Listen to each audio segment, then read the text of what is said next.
Tsunami Tiruchendur Murugan கோவில தாக்கவே இல்ல. ஏன் தெரியுமா? 2004 சுனாமி நேரத்துல சுனாமி கோவிலை தாக்கவே இல்ல.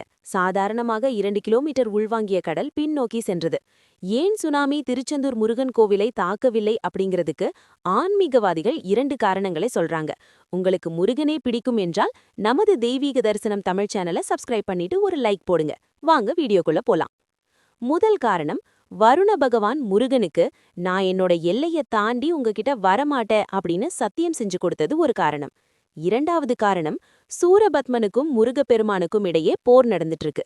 அப்போ சூரபத்மன் மலை போன்ற மாமரமாக மாறி கடலுக்கடியில மறையறான்.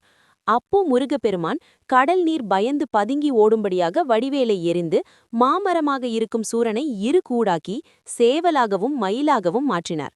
சூரனை எதிர்த்து வேல் வீசிய எம்பெருமான் முருகனுக்கு பயந்து கடல் அலைகள் இன்றும் எத்தனையோ இயற்கை மாற்றங்கள் நிகழ்ந்து சீறுகின்ற நிலை வந்தாலும் எம்பெருமானின் வடிவேலுக்கு பயந்து பதுங்கியே நின்றன அப்படின்னு பக்தர்கள் நம்புறாங்க.